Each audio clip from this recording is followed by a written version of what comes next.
సిద్దిపేట జిల్లా వర్గల్ మండలంలోని గౌరారం సింగైపల్లి రోడ్డులోని రామయ్యంపేట కెనాల్ పరిశీలించారు. మల్లన్న సాగర్ మరియు కొండపోచమ్మ సాగర్ల ద్వారా హల్దీవాగు మరియు కుడవెల్లి వాగులోకి Sangareddy canal, Ramayampet canal, Turkapalli canal, Jaidevpur కెనాల్లోకి వెంటనే నీటిని విడుదల చేయాలని ఈరోజు రామయ్యంపేట కెనాల్ వద్ద రైతులతో కలిసి టీఆర్ఎస్ పార్టీ ప్రజాప్రతినిధులతో కలిసి నిరసన కార్యక్రమాన్ని చేపట్టారు. గజ్వేల్ నియోజకవర్గ TRS party in charge Vanteru Pratap Reddy ఈ సందర్భంగా వంటేరు ప్రతాప్ రెడ్డి మాట్లాడుతూ కాళేశ్వరం ప్రాజెక్టుపై కాంగ్రెస్ ప్రభుత్వం కక్ష కట్టిందని తెలిపారు. ఉత్తర తెలంగాణ రైతాంగంపై కాంగ్రెస్ ప్రభుత్వం కక్షపూరితంగా వ్యవహరిస్తుందని, చర్యలను చేపట్టాలని మండిపడ్డారు. కాళేశ్వరం ప్రాజెక్టులో పుష్కలంగా నీళ్లు ఉన్నప్పటికీ ఒక్క నీటి బొట్టును కూడా లిఫ్ట్ చేయకుండా రైతులకు సాగునీరు కాంగ్రెస్ ప్రభుత్వం అందించడం లేదన్నారు. గతంలో కేసీఆర్ ప్రభుత్వం కాళేశ్వరం ప్రాజెక్టు నిర్మాణం చేసి మల్లన్న సాగర్ మరియు కొండపోచమ్మ సాగర్ లో నీటిని నింపి మన్ను టెండర్లో సైతం 2 పంటలకు సాగునీరు అందించిన ఘనత గత ప్రభుత్వంలో కేసీఆర్ ప్రభుత్వానిదన్నారు. గతంలో కేసీఆర్ ప్రభుత్వం మల్లన్న సాగర్ మరియు కొండపోచమ్మ సాగర్ లో గోదావరి జలాలతో నింపడం జరిగిందన్నారు. మరియు రైతులకు సాగునీరు కూడా అందించిందన్నారు. కేసీఆర్ ప్రభుత్వం మల్లన్న సాగర్ మరియు కొండపోచమ్మ సాగర్ లో నీటి నిల్వలు ఉన్నాయన్నారు. కానీ ప్రస్తుత కాంగ్రెస్ ప్రభుత్వం మల్లన్న సాగర్ లో 8 టీఎంసీల నీటి నిల్వ ఉన్న మరియు కొండపోచమ్మ సాగర్ లో 4 టీఎంసీల నీటి నిల్వ ఉన్న రైతులపై కక్ష కట్టి నీళ్లను 2 ప్రాజెక్టుల ద్వారా హల్దీ వాగులోకి మరియు కుడవెల్లి వాగులోకి నీటిని విడుదల చేయటం లేదని తీవ్రంగా మండిపడుతున్నారు.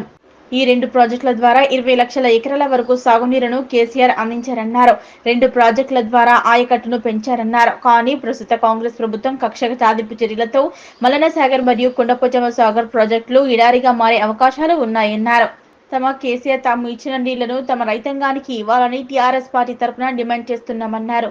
లేని పక్షంలో కాంగ్రెస్ పార్టీ రేవంత్ రెడ్డికి కనువిప్పు కలిగేలా వేలాది మంది రైతులతో కలిసి రాజీవ్ రహదారులను దిగ్బంధం చేసి కాళేశ్వరం, కొండపోచమ్మ సాగర్ గేట్లను ఎత్తివేసి రైతుల పొలాలకు కూడా వెళ్లి Haldivagu, Sangareddy canal, Ramayampet canal, Turkapalli canal హృదయపూర్వకంగా కెనాల్లోకి నీటిని విడుదల చేసి రైతుల పొలాలకు సాగునీరు అందిస్తామని కాంగ్రెస్ ప్రభుత్వంపై హెచ్చరించారు.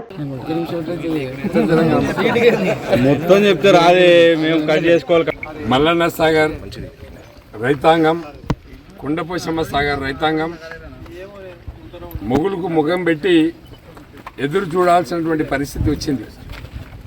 గత టీఆర్ఎస్ ప్రభుత్వం 10 సంవత్సరాల అధికారంలో ఉంటే 10 సంవత్సరాలు ఫుల్గా వర్షాలు పడి కాళేశ్వరం ద్వారా వచ్చినటువంటి నీళ్లతోని లక్షల ఎకరాలు పండించుకున్నటువంటి రైతాంగం ఇవాళ బెంబేలెత్తిపోతున్నారు.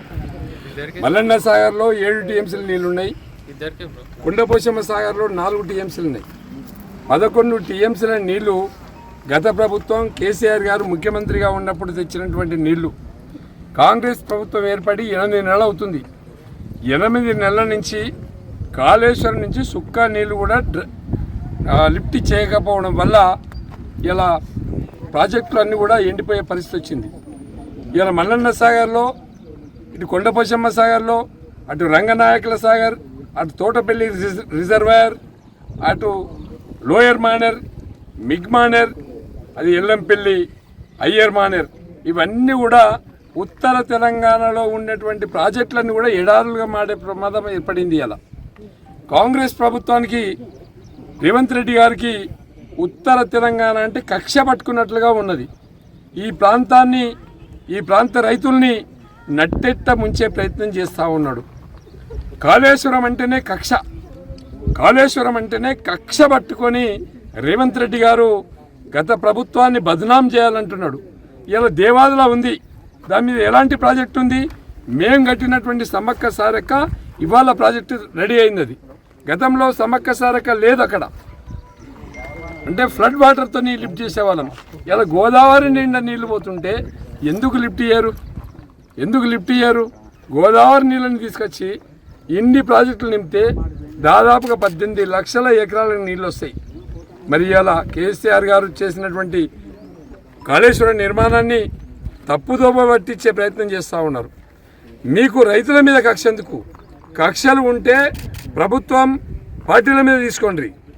కానీ ఇలా రైతాంగాన్ని, ఉత్తర తెలంగాణ రైతాంగం మీద కక్ష పట్టినటువంటి రేవంత్ రెడ్డి గారిని మేము విజ్ఞప్తి చేస్తున్నాం. ఇలా నిన్న కూడా మాట్లాడినాం, ఇవాళ కూడా మాట్లాడినాం, రేపు మాట్లాడతాం, ఎల్లుండి మాట్లాడతాం. నీళ్లు వదిలిపెట్టే వరకు మీ వెంట పడుతూనే ఉంటాం. అదేవిధంగా ఇవాళ ఉత్తర తెలంగాణ ప్రాంతంలో ఉన్నటువంటి రైతాంగం అంతా కూడా ఇవాళ కాళేశ్వరం వైపు చూస్తూ ఉంది, లిఫ్ట్ నీళ్ళ వైపు చూస్తూ ఉంది. దయచేసి మీరు వెంటనే మల్లన్న సాగర్ నీళ్లు హల్దీలోకి వదిలిపెట్టండి. మల్లన్న సాగర్ నీళ్లు కూడవెళ్ళి ఇటు హల్దీ 2 రివర్లు వదిలిపెట్టాలని చెప్పి మేము విజ్ఞప్తి చేస్తున్నాం. దాదాపుగా కొండపోశం నుంచి ఒక్క టీఎంసీ వదిలిపెట్టేసినట్టు అయితే దాదాపుగా హల్దీ నుండి నిజాం సాగర్ వరకు ఎస్ఆర్ఎస్పి వారికి వెళ్ళిపోతాయి. అదేవిధంగా కూడవెల్లి మీద మల్లన్న సాగర్ నీళ్లు వదిలిపెట్టినట్టయితే అప్పర్ మానేరు వరకు వెళ్ళిపోతాయి. దాదాపుగా నీళ్లు రెడీగా ఉన్నాయి, మేము తెచ్చిన నీళ్లు ఉన్నాయి, మీకు వదిలిపెట్టేందుకు ఎందుకు మనసు ఒప్పుకుంటలేదు, ఎందుకు ధైర్యం వస్తలేదు, ఎందుకు కక్ష కట్టుకున్నారు? దయచేసి మీరు వెంటనే మల్లన్న సాగర్ గేట్ ఎత్తండి, కొండపోశమ్మ సాగర్ గేట్ ఎత్తండి, ఇటు కూడవెల్లి హల్దీ రివర్ నింపండి, అటు రామాయణపేట కెనాల్ ఓపెన్ చేసినట్టయితే దుబ్బాక నియోజకవర్గం పారుకుంటూ మెదక్ వరకు వెళ్తాయి. మరి మెదక్ ఎమ్మెల్యే గారు కానీ, మరి దుబ్బాక ఎమ్మెల్యే గారు కానీ అందరు కూడా రైతుల కోసం రావాలి. పార్టీలకు అతీతంగా మాట్లాడండి, రైతాంగం కోసం మాట్లాడండి.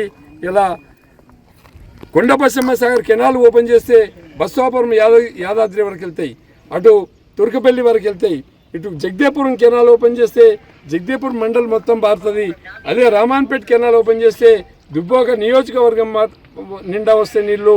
అదేవిధంగా కూడా పోయినట్టయితే దాదాపుగా 4 నుంచి 5 లక్షల ఎకరాలకు నీళ్ళు వస్తాయి. దయచేసి మీకు దండం పెట్టి చెప్తున్నాం, ప్రభుత్వానికి విజ్ఞప్తి చేస్తున్నాం, నీళ్లు వెంటనే అధికారులకు చెప్పి 1-2 రోజుల్లో వదిలిపెట్టండి. లేకుంటే ఉత్తర తెలంగాణలో ఉండే కాళేశ్వరం నీళ్లు ఎక్కడెక్కడైతే వస్తున్నాయో వేలాది మంది రైతులతోని రోడ్లన్నీ కూడా దిగ్బంధం చేసే రోజు దగ్గరలో ఉందని చెప్పి సందర్భంగా హెచ్చరిస్తా ఉన్నాం.